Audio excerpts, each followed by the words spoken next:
The second episode, Yes, 730 almost viewers for the first one. that's quite amazing. I'm glad we elicited some interest. Let's see if you like the second one as well. The context. We will talk about context. That's right. Yeah, it's daily used. Everyone used it every day, everywhere. Let's focus on the context. Let's do this context. The theory is emerging, right?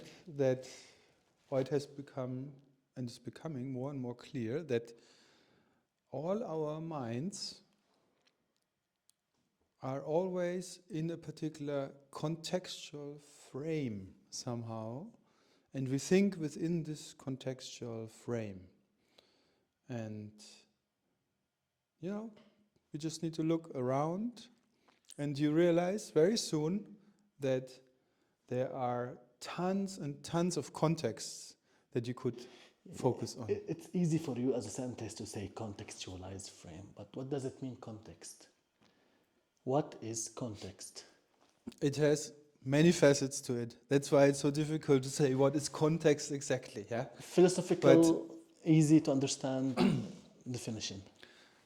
So we will also show an image, right, and basically show to the listeners and viewers. In every situation that we are in, we pursue a particular task, our conversation, sending an email, riding a bicycle, preparing dinner. In all of these situations, there are particular fundamental structural priors within which we pursue these tasks. So, first of all, there's always space. Mm-hmm. And there's an axis to that space, right? There's gravity. We assume gravity usually, unless we're in a spaceship, and which I'm not really keen to be on, but it's okay.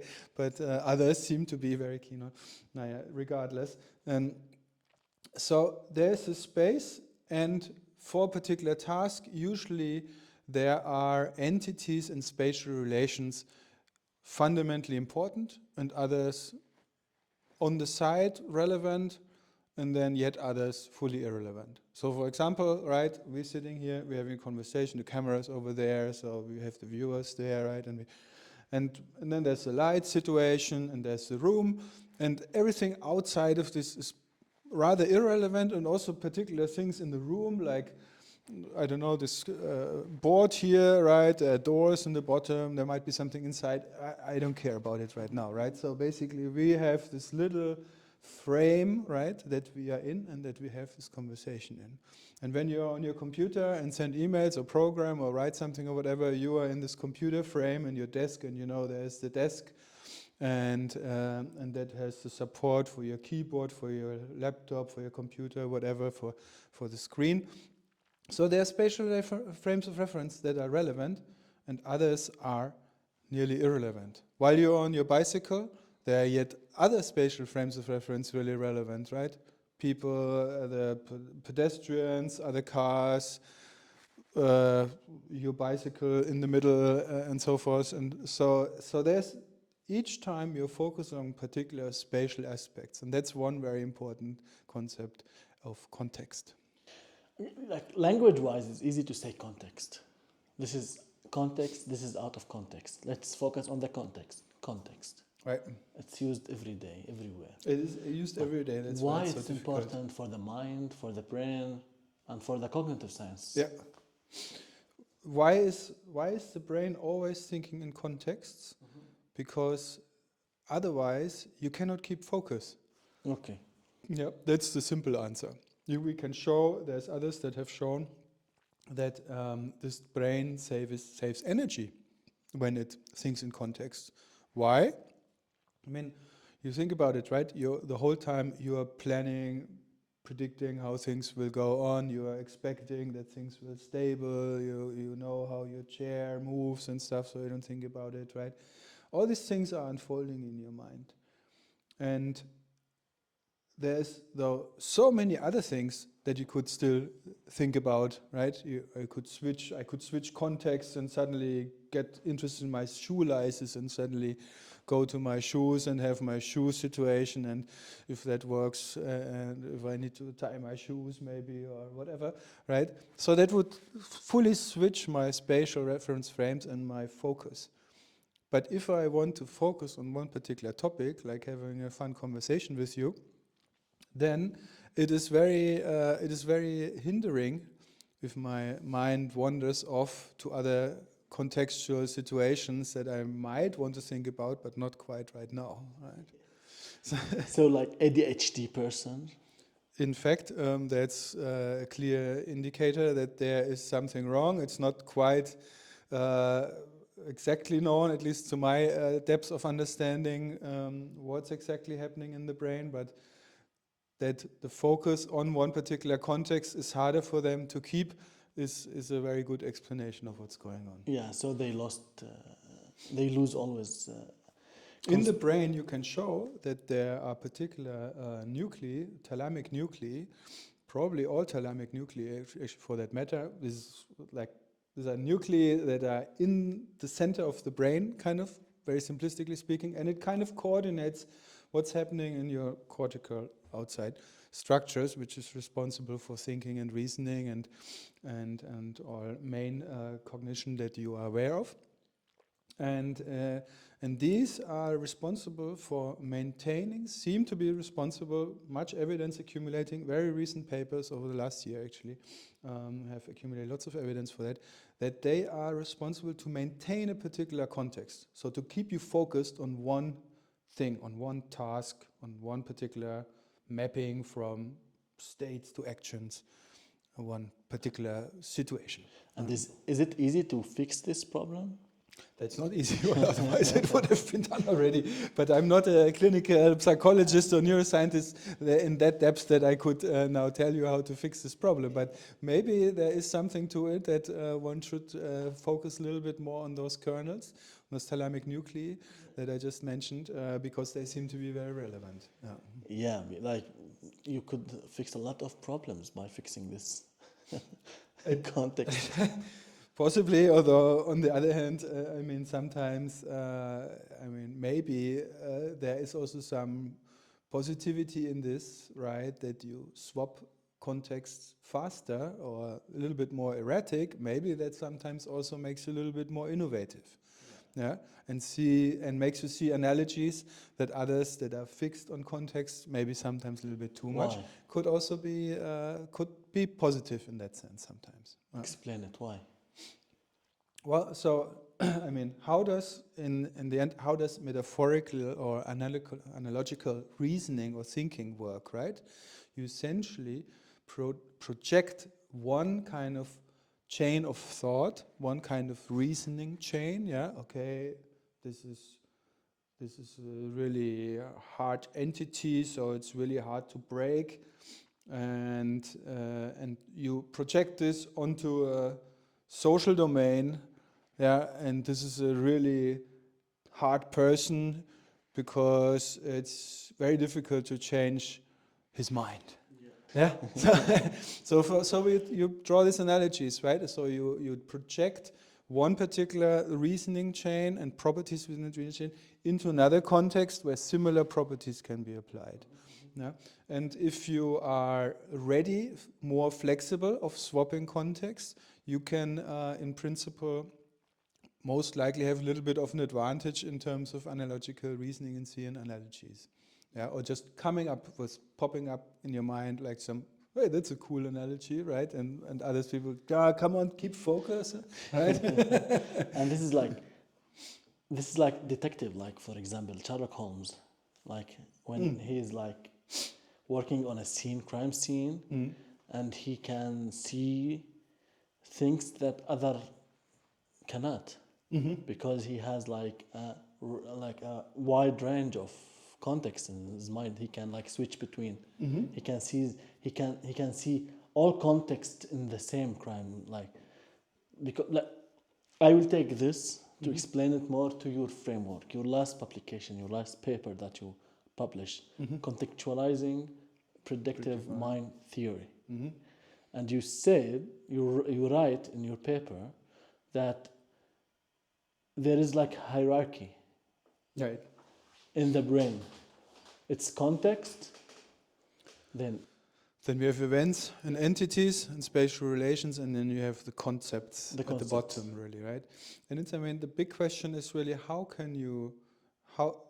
what's the contextual focus, right? We all know that feeling that we sometimes overlook some particular relation, right? yeah, And suddenly you have this aha effect, right? And you're like, oh, this way around, right? Yeah. So basically, that is a situation where your contextual frame of reference has constrained your concepts, right? Or your events and entities and their properties that were involved, right?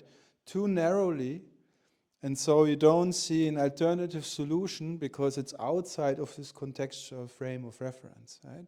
And then sometimes, right, that's why it sometimes happens that you basically have thought about a problem and you couldn't solve it. And then you go home and have dinner or have like a relaxed minute, right? And then suddenly, right? Because your frame, right, that was very focused on the problem, was overly focused, you know? And then you released it mentally, and suddenly you realize, oh, this way around could be a problem, right? Could be a solution, right? And then suddenly it falls all into place, and that's a wonderful thing, right? About this aha moments, right? About this, this way around, right? Or Vicky, right? Yeah, hey, I know it. Yeah, exactly. Yeah. So that, like, this suddenly everything falls into place. And Sherlock Holmes, you would still, I guess, let me go back to Sherlock Holmes, exactly. right? Sherlock Holmes, apparently, at least to my theory, I would Exactly. say, right? We need to use your theory to explain. He is able to expand his context, right? To integrate all kinds of trains of interactions, all kinds of motivations, links, Concepts, right? Concepts entities. that might be relevant, and he apparently, obviously, is very, very skilled in that he sees very little clues or fills in also explanations, broadening the context essentially to accommodate for all evidence that he has. So to use in daily, like, if you want to use your theory in daily, like every day, we just like bring a paper and write the concepts if we have a problem, concepts, entities, events, and then try to create context out of them.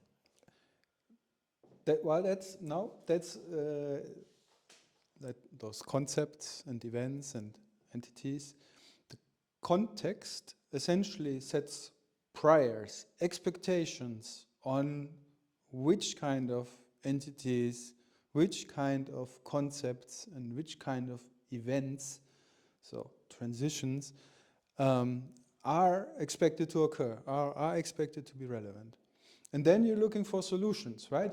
Exactly. Then you basically, right? Let's make a coffee making example, right? Everyday example, right? So you want the coffee, right? So great. What do you need for coffee in principle, right? I mean, so we need something that heats up water, right? You need some coffee powder or beans. Then you need a machine that grates it somehow, and then you need to filter it somehow, and then you of course need a cup, right, and fluid, and so that's your general principle of coffee principle, right?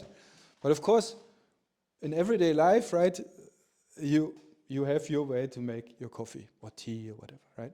So and then you don't have to think so much about it. This context of getting a coffee, right, just falls into place, and you do your routine and your habitual thing of preparing your coffee. That's a wonderful thing about context as well. That's another aspect of context, actually, that context doesn't only set these priors on events and so forth, but also it sets the priors on your habits, on how you behave in these particular contexts. So you don't have to think about it much anymore if you do your morning routine. Say, make the coffee, have some breakfast, whatever, cereal, whatever you like, or for brushing teeth, right? You don't think about it anymore, luckily, because we can think about other stuff. The nice thing, right, is really about this is that the context gives you a habitual context that you're comfortable with doing every day, right? that nearly runs through automatically. You just do it. You don't need to plan it anymore. You don't need to consider alternatives. You just do your habitual coffee making behavior, and then all falls into place. And the context of coffee making is then not as general as I was just saying, right? But it just immediately zooms in to your type of coffee maker, your type of cup, where it is found, where the coffee is found, and so forth. Different steps, right? The spatial relations that you need to consider, where do you get the cup out, right, and so forth. And then it just runs basically automatically because you fully narrowly focused on your type of coffee making context, basically. Yeah, so like we it could be like there like could be there like some like there are two contexts are running in the mind. One in the system one that like consciously focusing on, and one like like unconsciously focusing Yeah, on. it seems like it's more system one, system two. Yeah, or exactly. the System one, system Kahneman, two. right? I mean, this is a little bit debated these days now, right? If it makes sense to really separate those two. Yeah, actually, even if you know mu0 a little bit, or AlphaZero, AlphaGo, right? The Go program, right? It's interesting how they have combined model-free and model-based reinforcement learning planning, which is kind of like system one, system two. Yeah, so the automatic system that is model-free, habitual behavior, System one. basically. And system two, the elaborate reasoning system, right?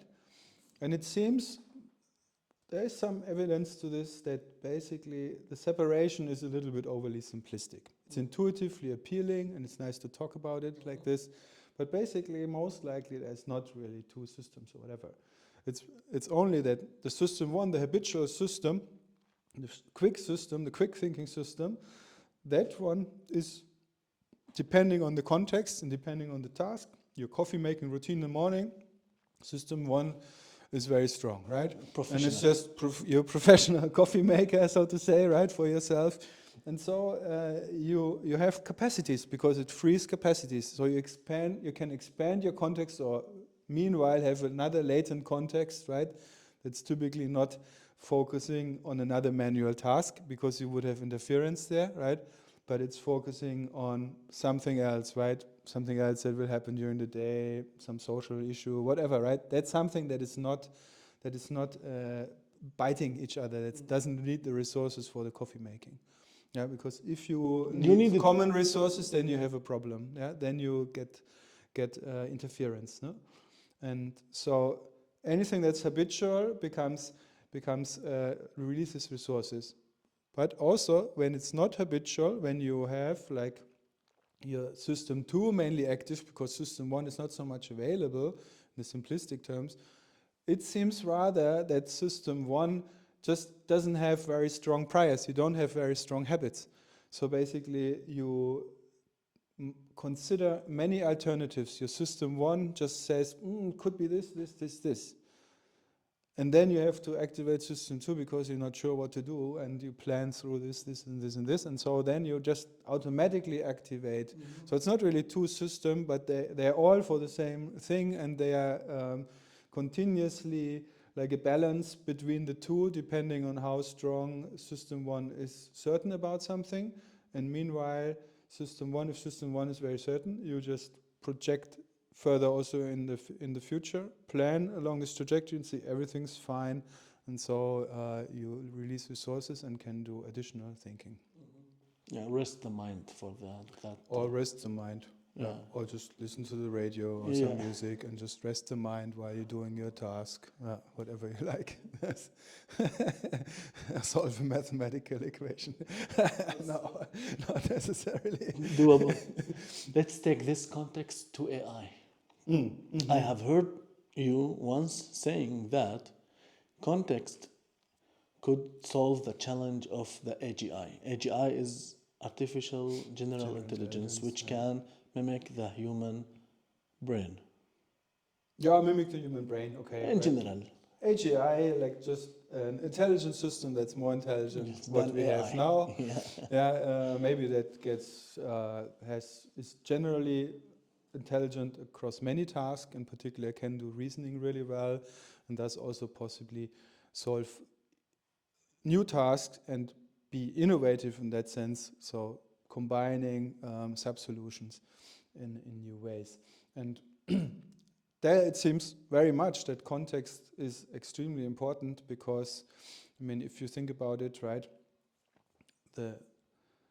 if you want to solve a new task, a challenging task, there will be many reasoning steps involved, or many manipulative steps, many analytic and manipulative steps. The amount of analytic and manipulative steps that we have in our minds, or that an artificial system can learn about when it observes the environment, when a large language model, when it observes text chains, right? Those potential chains of thought, there is an immense explosion of potential combinations. So to search through all of these combinations to find good ones to solve a task without any guidance is no way. You have no way to solve tasks efficiently. Yeah? Till now. Till now, humans can do it surprisingly well, right? And that's the phenomenal part that till now, deep learning systems cannot really do it, right? Even the newest stuff like DeepSeek or so is struggling to really maintain long reasoning chains, although it's amazing how much they can do autoregressively. But the real focused problem solving in a domain, focusing on a particular domain and intuitively, as we humans partially do, then know, I should probably combine this and this and this to get to a solution, is seemingly missing right now in any general intelligence. But like even humans, they do these tasks by like several mechanisms. Like first, like we have mirror neurons. Mm-hmm. I would like see you doing something, then I will mimic you. Like Yes, redo there's it. mimicry. The I same. mean, we learn from others for sure. Yeah, I mean, making mistakes, learning by making mistakes of also, course. by Mm-hmm. mistaken, Mm-hmm. by being mistaken. I do something, but it's not working, then I'm learning from my mistakes. But like AI doesn't do so, right? Well, no, I mean, AI can do this too. I mean, AI can learn by mimicry. I mean, actually, a large language model is only learning by mimicry, actually, if you think about it, right? Yeah, I mean, of it's course. just mimicking text Yeah, productions, yeah. or also program production and so forth. And builds rather phenomenal knowledge base out of it, right? And mistakes. So, and mistakes as well. I mean, well, in large language models, you have reinforcement learning components, right? DeepSeek has a very big reinforcement learning component in it that learns partially from human feedback and in a kind of sub-supervised reinforcement way for focusing on particular domains as well. And but the intuition of how to focus a system automatically, right, is currently missing, and all the attempts to really focus large language models on particular tasks. I mean, there's a huge prompt engineering in context learning, right? A term that I don't like particularly much because I think it goes away from how human brains infer context, because this active inference process of contextual inference is missing in those large language models. Once in one of our lab meetings, you told us about the inductive bias, Mm-hmm. right? Mm-hmm. And as humans, we use it to learn. So I mean, this is also what the contextualizing predictive mind theory essentially says, right? That you need at least some rudimentary, however it's exactly structured, that's a research question, but and how the brain does it exactly is also a research question, right? But the question how you induce contextual formations, right? Contextual inference in artificial systems. First, what is inductive? Sorry. Yeah, Right. So sorry. Inductive bias. Sure. You needed one a hour term that I use every day, numerous times. but they don't know it. Okay, I will try. Inductive bias is essentially a learning bias, a built-in tendency to search for particular structures in your data and prefer searching for particular structures in the data than others. Simple deep learning example, convolutional neural networks, right, have the inductive bias that they assume spatial invariance, right? That these kernels that they apply, and they apply it everywhere in the image. So basically there's inductive bias that this kernel should be useful everywhere in the image, basically. I have an example for this. Maybe it's wrong, just tell me. If, like, imagine we have like an AI cook, and like it has a memory of 10 German meals. And you ask that you have, like, you ask it like, I have a 10-day event and I need every day a different meal. So the memory has only 10. So two are missing.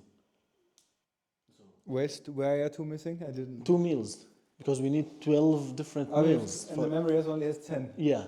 Or you need to have a recurrent memory or something like this. Yeah, so like So this is how the inductive bias comes to work. Like the AI cook will use an inductive bias to create two German-ish meal, two meals, German-ish meals. Or what do you think? This is how? So like from the 10 meals that it has. Let's keep this example, right? And so how do you design a system that is in principle able to be told, okay, create me X, Y different Germanish meals or international meals or whatever, right? And I mean, then it's clear, right? There must be a systematic system that basically fills slots with meals, right? Everyday slots, kind of, right? And that can emerge in transformers, as we see in large language models can partially do this, but they cannot guarantee to really do this, right?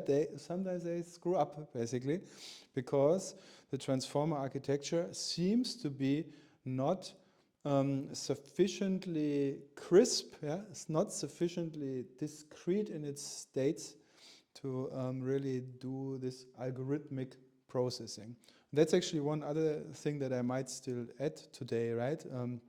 I mentioned the thalamic nuclei as one important structure in the brain that maintains stability over context and also is involved in actively switching a context when it's apparently not appropriate anymore.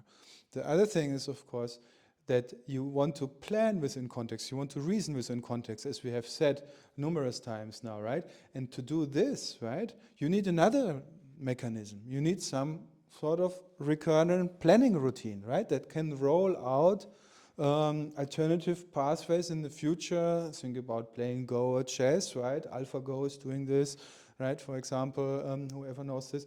And so you need to be able to roll out different episodes. And after you have experienced episodes that you played out in a particular context, you should memorize them, right? We all memorize our episodes to a large extent, right? And we do replay at night, at dreaming. You can show this in rats, that they dream about their past that they walked through. And that's the hippocampal structure. There is a hippocampal loop in our brain that essentially is dedicated. It's an inductive bias provided by our genes to our brain structure, right? That we can think within a context through particular episodic pathways.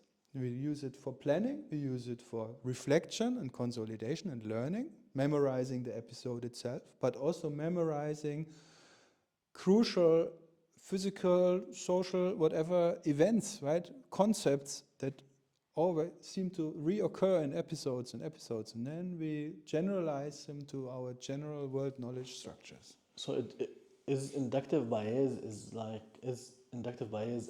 evolutionary tool to survive? So we can predict the risks? So there's two answers to this inductive bias in principle, right? I mean, there's the biological evolutionary answer, and there's the machine learning and mathematical answer, right? Maybe I give the machine learning mathematical answer first. There's a so-called no free lunch theorem, yeah, NFL even, yeah, not football league, and this no free lunch theorem shows that if, simplistically speaking a little bit of course, right, but if your problem space has no predictable structure, so if all input-output problem relations are equally likely to occur, then inductive bias is not helpful. So then any search algorithms, any algorithm, any deep learning system will do as good or as bad as simple enumeration of the solutions, because you cannot have structural assumptions, because there are none. So only when you have structure in your environment, inductive biases are useful. Do we have structure in our environment? Of course. Of course, right? It is structured. So Because of that, like there's already the prior of space and time, of course, right? And things that are close in space can interact with each other, and things that are far in space cannot interact with each other, or like with at least not on a standard Newtonian physics way, right?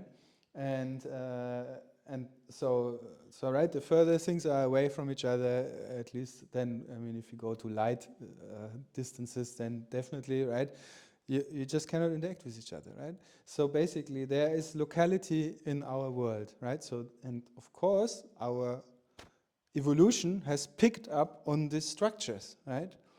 And it has formed cells first and so forth, and it has formed up to animal, human brains, right? Brain structures that are useful to deal with the structure in our world, to detect that structure in our world faster than when you would just do random search.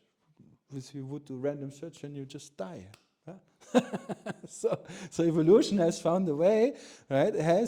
Has structured our genes in such a way that these genes essentially encode the inductive bias expectations in which world they will structure the animal or the brain to deal with this world. Yeah? because of that, when we face something unpredictable, we try to avoid it. Then that's, or we try to learn from it, Or right? try to learn I from mean, it. either we are surprised and get curious and so forth, and if it's very unpredictable or something we just don't want to deal with, right, then we also just shield ourselves. Now I know how to fix the free control people. The free control people? Yeah. Oh, the free control people. Because they want to predict everything. Everything like on their hands, like. Yeah, that's, I don't know how to fix that, but there's a tendency for some that really want to have very high certainty about everything. Yeah, exactly. And, they need. And are maybe also not then as flexible in their contextualizing and their contextual dynamics, and that can sometimes help you to focus on particular tasks and so forth, but sometimes it also is probably hindrance, right? So, is it possible to solve the context problem in AI? Of course, it's possible. Our brains solve it, but we have there's one but to this, right? Which is that thing that we talked briefly before with the aha thing, right? Mm-hmm. If your context is too narrow-minded, if you're too narrow-minded, then you might overlook solutions, and that, of course, it will also be the challenge for AI, that it tries to infer context and thus have tendencies to prefer solutions over others in particular contexts for particular tasks, and that might be too constraining sometimes. But I think it's pretty clear that you need this constraining, because otherwise you just have this immense combinatorial explosion and you cannot really solve tasks efficiently. So how to keep this balance between good contextual focus but not overly narrow contextual focus, this is probably a research question that we will see unfold over the next years.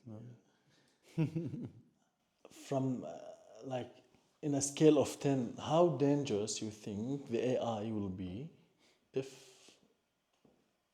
it can solve the context problem, the frame problem? Well, dangerous is a scale from 0 to 10. So what's the 10? Hitler. And 0 me. Well, let's not look into history, seeing current worrisome developments there as well. But let's think though a little bit. Is it dangerous? I think the danger comes either from the humans that use this AI and for what they use it, or of course, one danger might also come that you get the super intelligence or something that just blows off and decides I need all the energy in the world to live and think further and so forth, right? And has, if you give it really this own inner motivational state, right? And that I think is for me a little bit is a danger. Yeah, I hope that all researchers and companies and so forth will be smart enough not to give a system such a strong internal motivational drive, however they deprogram that, such that it doesn't blow off and just decides, okay, I have this internal drives, I really need to get going, and so suddenly it decides, well, I can just destroy the human race because they use so much energy and I need all that energy, right, for example. Or we will live in Matrix, the movie. Yeah, or like Matrix, right? It goes into sucking out the energy from us humans. I mean, this is in principle a danger that cannot be fully excluded, and it will become relevant seeing these developments right now.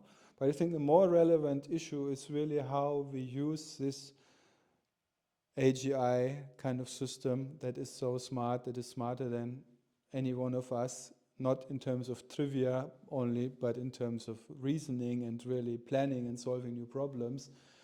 And I mean, our hope must be that that humanity uses these systems then to really address the serious world problems head on. No? Use it as assistant. Don't be the assistant. Use it as an assistant. Use it as a system that offers, that proposes solutions to problems, that thinks through in much deeper ways than all of us can. Ideally, a system that then can answer questions about why it proposes this solution. But what's about this thing, right? And what's about this thing? And then hopefully that system will be able to, well, I've thought this through, and here is the answer, and that's why we should do. And I think to compensate the guys that suffer from this change that I'm proposing, I propose this and this.